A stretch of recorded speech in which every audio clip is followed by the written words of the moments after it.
Hello and welcome to the GMS Magazine channel. I am Paco Garcia, your host, and in this video I bring you the Dungeons and Dragons Annual 2021. This was a kind of a surprise to me because it was literally suggested by that big bookseller, everything seller online that I don't want to mention, and I thought, oh, I didn't realized that they were publishing this thing, so I thought, okay, let's get it. Come on, it's TV. I gotta get it, and I bought it, and now I have it. But has it been worth the amount of money that I had to pay to get my hands on it? Welcome to the GMS Magazine RPG unbooking videos.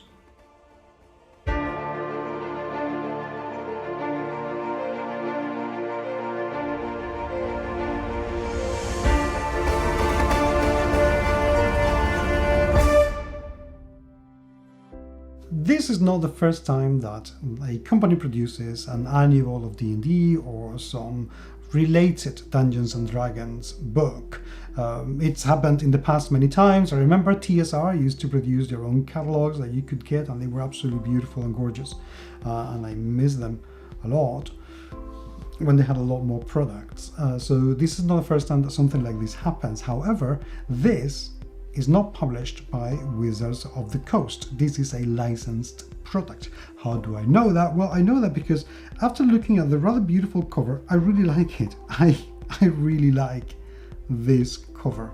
It's kind of magical. It is very D&D, and it leaves an awful lot to the imagination as to what's going to be inside. It doesn't tie to any particular content. It doesn't tie to any particular world. It just ties to Dungeons and Dragons, and it uses everything that's characteristic and intrinsically D&D, which is brilliant, very well designed, I have to say.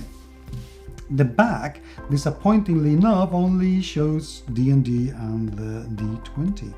There's nothing else to it apart from the ISBN and the publisher, which is Egmont Books from the UK, and the price, which is surprisingly enough only a tenner. Yes, £10, which quite frankly is not a lot for a hardback book in full color and a licensed product to boot.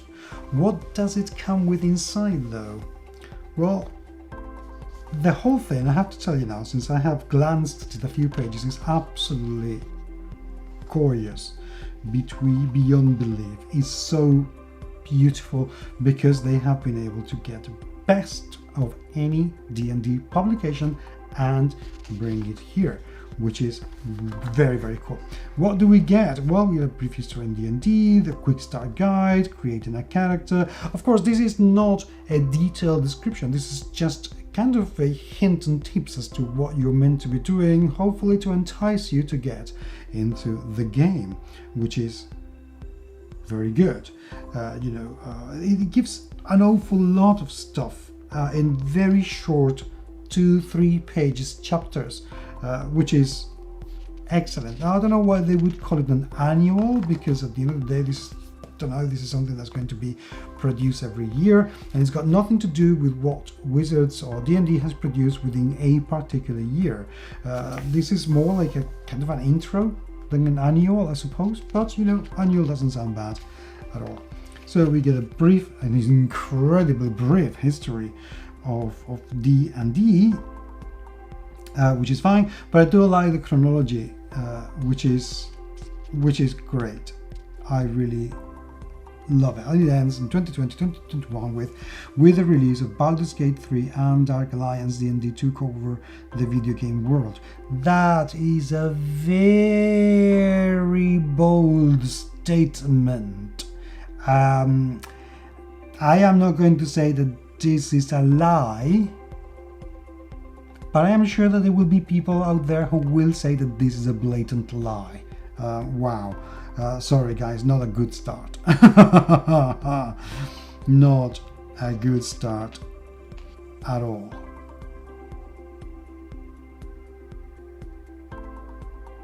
Okay. So quick start guide, as in choose your party, pick a dungeon master, get the books. Usually this happens the other way around. Usually the DM, you know, says, oh, I'm going to, and then there's a party. But anyway, whatever. I'm not.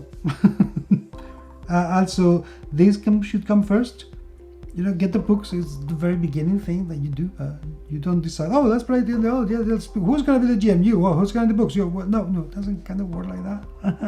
I think this should come here. But then roll your dice, create a character sheet. Well, this comes together. Fine. Grab pencil and paper. This again, you need to do that at the very beginning. I don't know who's put this together, but come on, this is in the wrong order. And then start the campaign. Of course, you're going to start with the Curse of Strahd. Okay, fine. Remember what I said about getting the best out of the D&D catalog? Well, don't look there. I am not going to be able to keep my hand in the video later, so I'm just going to see that, which is the most horrendous photograph of a halfling I have ever seen. So that shouldn't even be there. But fine, it explains what, you know, creating a character, it gives you the very, very basics. Which is all right, actually. I do like the idea of getting something really short about how to create a character in D&D, and it's just 4 pages, which is nice. And like here is this. Why did you use this? Come on, weren't you looking at this? This is absolutely horrid at every single level. This is the worst illustration in all of the D&D books that I have ever seen and paid attention to. Yeah, I have issues with this. Anyway. Yeah, I do have issues with the barbarian too, but fine, what have you. You know, there's some issues with those classes, but let's keep it going on to the book. That's fine. Character sheets, crumble spells. Okay, I don't know what this is. Against the wizard books of spells become completely scrambled, rearranged, and letters to reveal some spells he's encountered in battle. Okay, you need a book for this. Just so you know. Answers on pages 92 and 93. I like that. I like this actually. The little games where you can guess things. That's quite okay, and I haven't read it in depth, so I don't know how much you need to know about it to be able to unscramble it. So a couple of pieces of advice on dungeon mastery, which is alright. Tips for world building. Okay.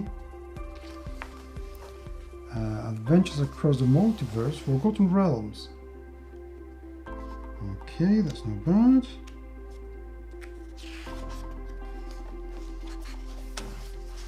Sword Coast Clues. So yeah, I do like. I mean, the book is let's be honest. The book is beautiful. The book is beautiful, despite my issues with that halfling illustration, which is horrific. Is beautiful. And now we get onto Spectator Mode, and of course here we're going to give some advertising to the most widely known shows in the world, and we have to have, you know, Critical Role, of course, and Rivals of Waterdeep, and Dark Lanterns, some from New Zealand, which is New Zealand, yeah, which is nice, and then 3 from the UK. Wow, okay, so now we know who this book is aimed at, but that is quite alright. That is quite alright, okay, and then continues Folk of the Realm, okay, some of the species. Okay, the book, let's admit it. The book is beautiful. The book is absolutely gorgeous. It's giving some advice on what else to get for your table in terms of spell cards, the dice towers, the maps. More classes from Xanatar, which obviously we need to have the Xanatar book. Small books, which is nice. Okay, this is, I have to say, for a tenner is not bad at all. Now I wonder if these people, you know, your friendly neighborhood game store, they had to pay some money to be here, because having just 2 stores from the US, it's a bit okay. I'm sure there are more than that, and 3 from the UK, which I can understand because it's a British publication. So I get it, but since Leisure Games is not here, and Leisure Games is possibly the best, or one of the best shops in the UK, and they're my friends, I love them very much, I'm gonna mention them. So yeah, Leisure Games are amazing, and you should check Leisure Games, and the link is going to be in the video description because they are fantastic. There, I said it. So very well worth it. I think this would make for a very nice present for somebody who is curious about the thing, or if you just want some sort of curiosity around the table. This is nice. This is very nice. For a tenner, you really can't go wrong. And then we get some podcasts, which is very nice to see as well. Oh, and we see Canadians at last, somebody who's not from the US or New Zealand or Australia or whatever. That's good. I like it. I very much like it. This is nice. This is very nice. I like it. You know, the charity work that the Extra Life people do. More classes, little thingy else, and the little catalog. So you know what to get and how much money it's going to cost you. Dungeon Mayhem, which is very nice, then the game, which hopefully will be as good as it says it is. Yeah, overall, I think this is a very nice advert for D&D. Quite frankly, it is a very nice advert. This has nothing to offer to the seasoned player. Or if you are already into D&D, you shouldn't get this unless you want a curiosity. But if you want to entice somebody to get into D&D, this might be the perfect book. You know, this is a very nice stock filler for Christmas, or if you want to gift a child something that they can play some games, this is very nice. If you are already into D&D, don't buy this unless you want the curiosity value than just to take a look at it, because it is beautiful. Is it a nice book? Yes. Is it worth £10? Absolutely yes. But whether it is for you or not, it is for you to decide. But as production goes, this is excellent, with a few caveats, which means that somebody who actually knows how to play D&D should have something to say on this, because these first few pages, yeah, no, I don't know. Anyway, let me know what you think. I'll talk to you very soon. Take care.